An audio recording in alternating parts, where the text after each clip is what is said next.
안녕하십니까. 네, 반갑습니다. 유튜영어입니다. 오늘은 저번 시간에 우리가 개념 수업을 했었던 관계사에 대한 본 강의를 시작하도록 하겠습니다. 관계사는 제가 너무나 중요하다고 말씀을 드렸잖아요. 그래서 제가 심혈을 기울여서 앞으로 강의를 할 텐데요. 앞으로 한 3강의 정도 관계사 강의가 쭉 이어질 텐데, 그 관계사 강의를 다 듣고 나시면 아, 관계사라는 게 영어에서 이런 식으로 사용하시는구나 라고 이해하시게 되셨으면 저도 정말 좋겠습니다. 네, 그래서 저도 최대한 힘을 내서 관계사를 쉽게, 되도록이면 쉽게 이해하고 전달할 수 있도록 앞으로 강의를 이어나갈 테니까요. 저와 함께 열심히 관계사 강의를 들어주셨으면 감사하겠습니다. 그러면 지난 시간에도 말씀을 드렸듯이 관계사에 대해서 간단하게 개념을 확인하고 갈게요. 관계사란 무엇일까에 대한 이야기를 저번에 해봤었는데요. 제가 이렇게 말씀을 드렸어요. 관계사는 바로 형용사이다, 이렇게 말씀을 드렸는데요. 왜냐하면 관계사라는 것이 하는 역할이 바로 문장 속에서 형용사 역할을 해주기 때문에 그렇습니다. 근데 그 형용사 역할을 무엇이 해주냐? 바로 문장, 단어가 아닌 문장을 가지고 형용사 역할을 만드는 것이 바로 관계사의 핵심이라고 말씀을 드렸는데요. 그럼 그걸 도대체 어떻게 만드는 거냐? 그 어떻게 만드는지에 대해서 오늘 저와 함께 하나하나씩 자세히 배워볼 텐데요. 일단 한국어 문장부터 간단하게 이해를 해볼게요. 내가 친구가 있는데 서울에 사는 친구야. 그래서 한국어로 얘기하면 나는 서울에 사는 친구가 있다라고 말을 간단하게 할 수 있죠, 한국어로는. 하지만 이게 영어로 만들긴 그렇게 간단하지 않습니다. 만약에 야, 나는 서울 사는 친구가 있어, 이렇게 간단한 영어 문장을 만들려고 해도 관계사를 모른다면 문장을 쪼갤 수밖에 없어요. 이렇게 말이죠. 나는 친구가 있어, 근데 그 친구가 서울에 살아. 이런 식으로 문장을 쪼갤 수밖에 없거든요. 그래서 나는 친구가 있어 라는 문장을 만들면 I have a friend, 이런 문장을 한번 말을 한 다음에 He lives in Seoul, 이런 식으로 문장을 두 가지를 다 말해야만 아, 나는 친구가 있는데 그 친구가 서울에 살아, 이렇게 문장을 두 문장을 만들 수밖에 없죠. 하지만 우리가 관계사를 안다면 이 두 문장을 하나로 합쳐서 나는 서울에 사는 친구가 있다라는 문장으로 만들 수 있는데요. 자, 그 문장을 어떻게 만드는지 한번 저와 함께 배워보도록 하겠습니다. 자, 이 관계사를 쉽게 이해하기 위해서는 제 영어 강의 초창기 때부터 제가 그렇게 강조드렸던 이 빈칸에 대한 이해가 먼저 필요합니다. 제가 초창기 강의부터 문법 수업을 할 때 이 빈칸에 대한 중요성을 늘 강조를 했는데요. 이 빈칸은 단순히 영어의 어순과 자리만 나타나는 것이 아니라 어려운 문법을 이해하는 데도 정말로 큰 도움을 주거든요. 빈칸을 화면에 띄우면서 기초 문법을 앞서서도 설명을 해드렸던 것인데요. 이 빈칸을 바탕으로 저와 함께 공부를 해오신 분들이라면 이해하시기가 좀 더 쉬우실 거예요. 그래서 일단 이 빈칸을 통해서 이해를 한번 해볼게요. 그러면 제가 아까 만들었던 두 가지 문장을 각각 빈칸에 넣어보도록 하겠습니다. 일단 첫 번째 빈칸에는 I have a friend, 이렇게 한 칸을 채워 넣고요. 두 번째 빈칸에는 He lives in Seoul을 넣어보겠습니다. 이렇게 두 문장이 완성이 됐죠. 나는 친구가 있다라는 문장과 그는 서울에 산다라는 이 두 문장이 완성이 되었는데요. 여기서 주목해야 될 것은 내가 설명하고 싶은 사람이에요. 내가 설명하고 싶은 사람이 내 친구잖아요. 그래서 나는 그 친구에 대해서 뭔가 더 추가적으로 더 설명을 하고 싶어. 이 친구가 나는 친구가 있어가 아니라 나는 서울에 사는 친구가 있어라는 문장을 만들고 싶은 거잖아요. 그래서 나는 서울에 사는 친구가 있기 때문에 내가 설명하고 싶은 이 친구에다가 뒤에 문장을 갖다 붙일 거예요. 근데 제가 형용사 강의에도 설명을 드렸듯이 문장이 길어지면 내가 설명하고 싶은 단어 뒤쪽으로 간다고 그랬잖아요. 이 강의가 너무 중요했죠. 못 들으신 분들은 꼭 다시 한번 들어보시길 권장합니다. 그래서 영어에서는 내가 설명하고 싶은 단어 뒤쪽에 문장이나 긴 단어를 집어넣으면 그 명사에 대한 설명, 추가 설명이 가능한데 관계사의 원리도 똑같습니다. 그래서 내가 그는 서울에 산다라는 요 문장을 내가 설명하고 싶은 이 친구 뒤쪽에다 딱 갖다 붙이면 왠지 될 것 같잖아. 아, 근데 이렇게 간단하지 않습니다. 네, 일단은 갖다 붙여보죠. 그럼 어떻게 되냐면 I have a friend 다음에 He lives in Seoul이라는 문장이 되는데, 이렇게 되면 문장이 오류가 발생해요. 왜냐면 문장이 지금 두 개를 하나로 이렇게 강제로 합치게 되면 안 돼요. 왜냐면 주어도 두 개, 막 동사도 두 개, 엉망진창이 돼버려. 그래서 간단하게 이걸 해결하는 방법이 있는데, 그게 바로 겹쳐지는 단어인 두 번째 문장 주어인 he 대신에 우리가 관계사로 사람인 경우엔 who를 사용하거든요. 그래서 who가 우리가 예전에 배우기는 누구일 때 쓰는 질문이었지만 관계사일 때는 그냥 여기서부터가 관계사의 시작이야 라고 설명해주는 일종의 표시 같은 거예요. 그래서 내가 지금 할 말이 아직 더 남았어. 그러니까 나 여기서부터 관계사 시작한다 라고 말하는 시작 지점에다가 who를 갖다 붙여주시면 됩니다. 그래서 he 대신에 who를 써주시면 I have a friend 그 다음에 who lives in Seoul 요렇게 만드시면 간단하게 관계사 문장이 완성되게 됩니다. 그래서 이 문장 속에서 이 who라는 것은 바로 표시예요. 여기서부터가 바로 관계사야. 그러니까 나는 앞에 있는 이 친구를 지금부터 설명할 거야 라는 신호를 던져주는 것이죠. 그래서 신호의 역할을 하는 것이기 때문에 여기에서 who는 해석하지 않습니다. 그래서 나는 친구가 있는데 걔가 서울에 살아. 요런 문장이 완성이 되는 것이죠.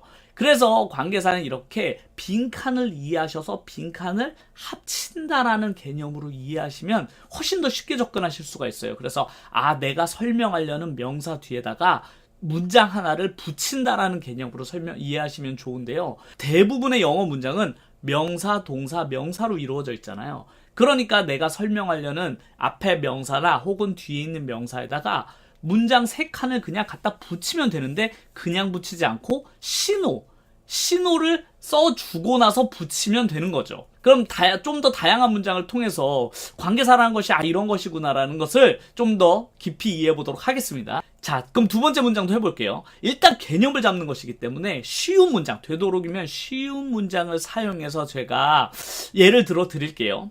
일단 한글로 이런 문장을 만들고 싶은 거야. 나는 영어를 잘하는 친구가 있다? 요런 문장 있잖아요. 나는 친구가 있는 게 아니라 난 영어를 잘하는 친구가 있어. 요렇게. 이렇게 말할 일이 분명히 있잖아요. 세상 살면 이런 문장을 만들 일이 있는데 요것도 만약에 내가 관계사를 모른다면 문장을 2개 쓸 수밖에 없어요. 역시 마찬가지로 I have a friend 요렇게 말한 다음에 he speaks English well 요렇게 만들 수밖에 없거든요. 이러면 너무 불편하잖아. 그죠? 그래서 요런 식으로 문장이 2개 쪼개지는 건 싫기 때문에 관계사로 아까처럼 간단하게 문장 2개를 이용해서 합쳐보면 자, 내가 설명하는 친구 뒤쪽에 뒤에 문장을 갖다 붙이면 되겠죠. I have a friend 다음에 he speaks English well 이라는 문장을 갖다 붙이면 되겠지만 이러면 안 된다고 그랬잖아요. 그래서 겹쳐지는 단어였던 이 he를 빼고 그 자리에다가 who를 집어넣으면 관계사가 완성이 됩니다. 관계사의 핵심은 바로 요거예요. 두 문장 간에 겹쳐지는 단어가 있잖아요. 그 겹쳐지는 단어를 뒷문장에서 무조건 빼주셔야만 돼요. 그리고 그 뺀 단어 대신에 who를 집어넣는 개념인 거죠. 그러니까 요것도 꼭 이해해 주셔야만 합니다.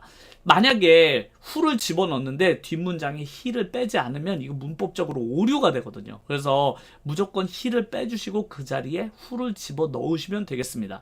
그러면 문장을 완성해보면 I have a friend who speaks English well 이렇게 하면 나는 영어를 잘하는 친구, 그냥 친구가 아니라 뒷문장에 있는 영어를 잘하는 친구가 있다라고 해서 뒷문장의 앞에 있는 친구를 설명해주는 요런 문장이 되게 됩니다. 그러면 사람 말고 늘 사람만 설명할 일이 있는 게 아니잖아요. 이번엔 사람 말고 물건도 한번 설명을 해보도록 하겠습니다.